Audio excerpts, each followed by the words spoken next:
Terkait dengan harga ikan yang ada di Pasar Namia ini, kira-kira ikan cakalang ini kondisinya bagaimana Ibu? Ada mahal ataukah ada murah? Mahal. Sementara mahal. Per ekornya itu berapa Ibu?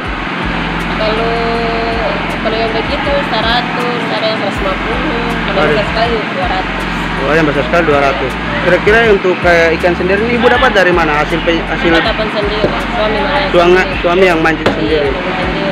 Kalau yang sudah pangkal-pangkal itu biasanya berapa Ibu? 25. Untuk per harinya itu biasa keuntungannya berapa Ibu? Tergantung. Kalau bapaknya hasil banyak, belas sedikit ya, paling wasminya. Ya. Biasanya itu minimal berapa kalau per harinya itu? Mungkin ada sampai 500 atau 1 juta per hari keuntungannya itu?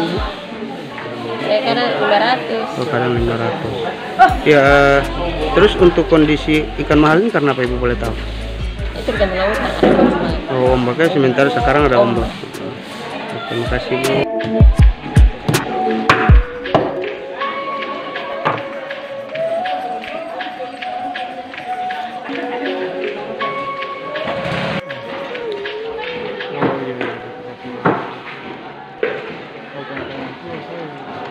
Terima kasih sudah nonton. Jangan lupa like, subscribe, dan share ya.